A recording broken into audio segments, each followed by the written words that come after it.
Halo semuanya. Selamat datang di podcast kami. Nah, pada episode kali ini kita akan membahas sebuah fenomena yang cukup sering terjadi di dunia akademik, yaitu titip nama dalam jurnal atau yang dikenal dengan gift authorship. Bener banget. Nah, di sini kita udah ada dua narasumber di depan kita, ada Nabil Hai. dan ada Zakia.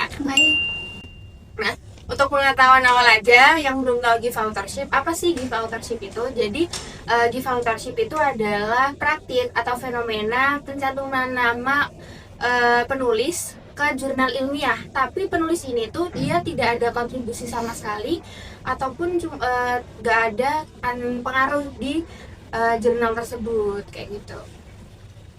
Oke, jadi kita langsung aja nggak sih mulai. Nah, aku mau denger nih dari kamu Nabil, sebenarnya apa sih yang dimaksud dengan titip nama dalam jurnal? Menurut kamu itu apa? Titip nama dalam jurnal ya. Menurut Yes. aku ini tuh sebuah praktek memasukkan nama atau mencantumkan nama seseorang sebagai penulis ya tentunya di dalam jurnal, yang dimana dia ini tidak ada peran dan kontribusi nyata dalam mengerjakan penelitian ataupun jurnal ataupun artikel ilmiah tersebut. Di dalam dunia akademik, penulis ini tuh penulis seharusnya adalah pihak yang benar-benar bisa dikatakan benar-benar terlibat lah dalam penelitian. Oke, berarti nggak semua orang tuh bisa dicantumin di jurnal kayak gitu ya? Benar, penulis ini syarat apa ya? Dibilang syarat seorang penulis bisa dicantumkan namanya itu dia itu harus punya kontribusi nyata seperti merancang penelitian, mengumpulkan data maupun mengerjakan hasil dan pembahasan. Oke, sekarang aku mau tanya nih ke kamu Zantiana. Menurut kamu apa sih yang menyebabkan kayak praktik titip nama ini kayak terjadi gitu loh? Sebenarnya kalau faktor dari titip nama itu sering terjadi karena ada beberapa faktor, utamanya misal kita dari senioritas ataupun teman dekat kami, yang dimana misal kita mengerjakan suatu penelitian nih. Nah,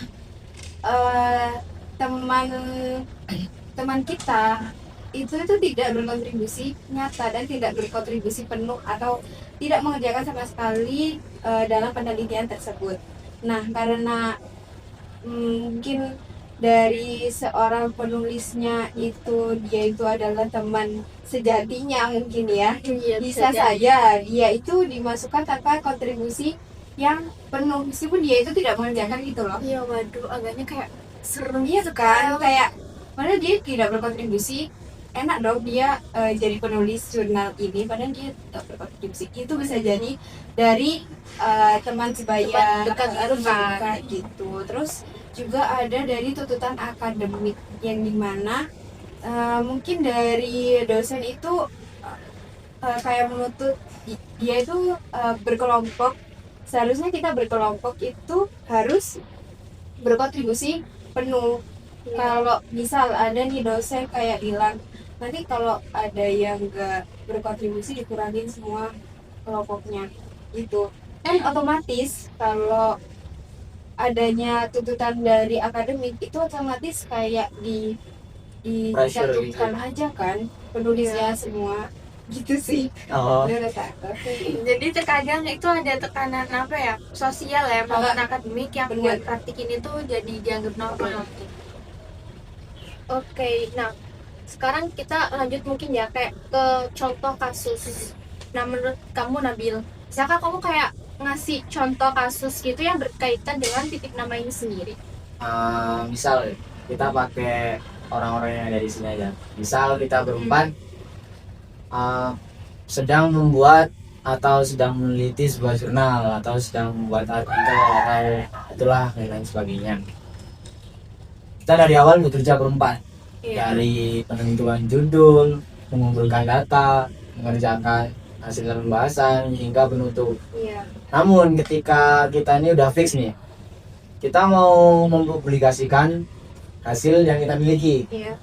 Ada nih satu orang ngomong ke kita, mau namaku mau dicantumin juga dong, seperti itu. Jadi kan dan kita ini mengiyakan gitu loh, padahal satu orang ini tuh nggak ada kontribusi nyata sama sekali. Kayak nggak ikut kerja gitu kan. Iya, jadinya misal di dalam jurnal itu ada 5 nama dan yang satunya ini kayak fake, bisa dibilang fake gitulah ya, karena nggak ada peran dan kontribusi nyata.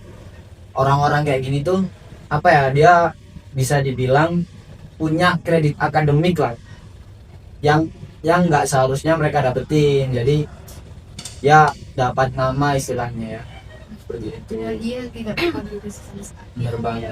Nah pasti hal-hal kayak gini tuh ngerugiin temennya yang lain Dia yang nggak benar-benar emang Dia meneliti, kerja keras ya, kan, jadi dari benar-benar awal. kerja keras gitu. Bener-bener bisa dibilang nggak adil juga ya. Iya. Nggak adil sih. Tapi mungkin karena gak enak juga nggak sih kalau misalnya kita roll biasanya tuh kayak gitu. Sebenarnya kalau ngomongin nggak enak, jatuhnya kita sendiri yang sakit, kita yang kerjain berempat misalnya, terus ada satu orang nih kayak saya sendiri kan nggak bisa ditoleransi juga dong harusnya. Seharusnya kan kayak gitu, seharusnya berkontribusi penuh karena penelitian ini kan kita udah dari awal bekerja bareng-bareng. Kenapa kamu berkontribusi? Jadi kan Selamat. kita kayak udah tahu nih contoh kasusnya apa. Nah, menurut Zakia, kamu apa ya? Kayak kenapa sih titip nama dalam jurnal ini termasuk pelanggaran etika kayak dalam penelitian?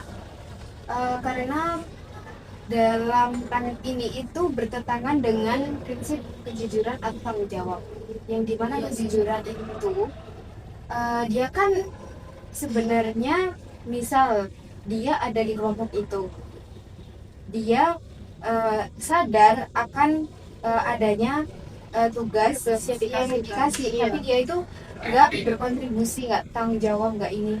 Terus dia mau seenaknya untuk aku mau dong ditaruh namanya di dalam jurnal tersebut. Itu kan dia juga gak jujur, dia aja Bohong kan? dia aja pun nggak mengerjakan tanggung jawab dia gitu.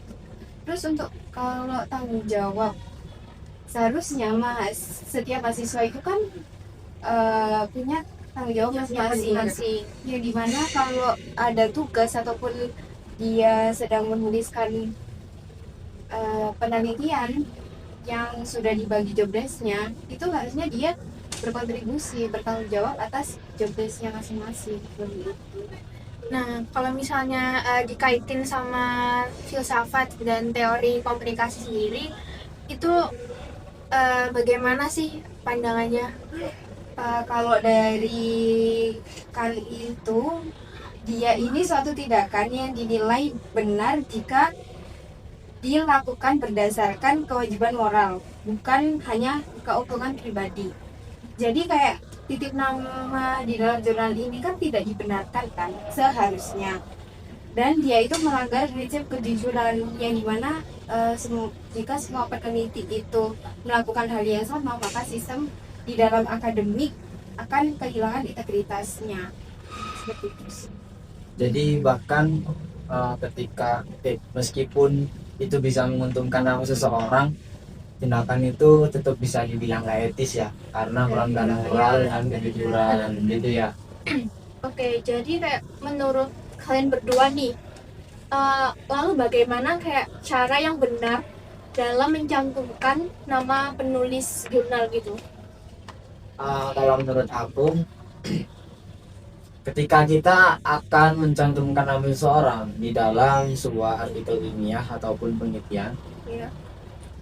orang itu tuh harus ada peran dan kontribusinya secara nyata gitu, makanya istilahnya numpang nama doang. Jadi dari awal seperti menentukan judul, menentukan variabel penelitian, ngerjain hasil dan pembahasan hingga penutup, orang itu harus paham dan ngerti alurnya lah, dan juga ikut serta dalam mengerjakan itu semua. Itu yang mungkin bisa disebut peran dan kontribusi nyata menurut aku, dan sehingga orang itu bisa dicantumkan namanya di dalam bisa dicantumkan sebagai penulis jurnal seperti itu. Nah, sebaliknya jika penelitian itu ada salah satu pihak yang tidak berkontribusi atau hanya membantu sedikit saja, itu bisa kita cantumin di ucapan terima kasih atau kata pengantar seperti itu. Iya. Jadi dia bukan sebagai penulis, tetapi kita hanya mencantumkan terima kasih karena sudah membantu.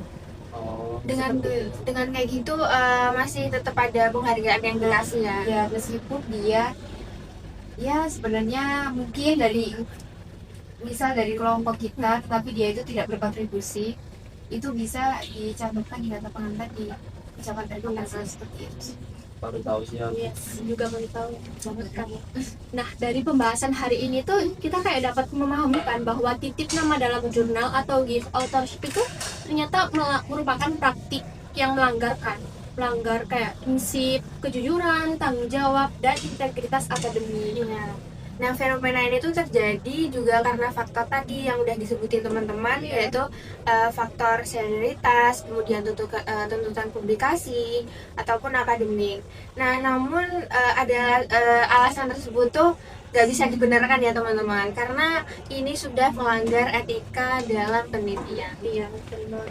Jika ditarik menurut perspektif Immanuel Kant, peneliti itu memiliki kewajiban moral untuk bersikap jujur dan bertanggung jawab terhadap karya ilmiah yang mereka hasilkan.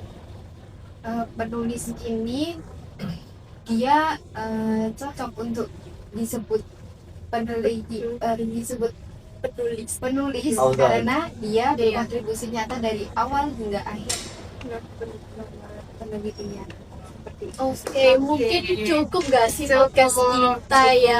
Semoga teman-teman dapat memahami ya apa yang kita omongin. Juga ya pengetahuan baru yang kita Yes. dapat dari Nambah podcast insight Iya, dari kita semua. banget. Oke guys, terima kasih telah mendengarkan podcast dari kami. Sampai jumpa di podcast dan pembahasan selanjutnya. Bye. Dadah.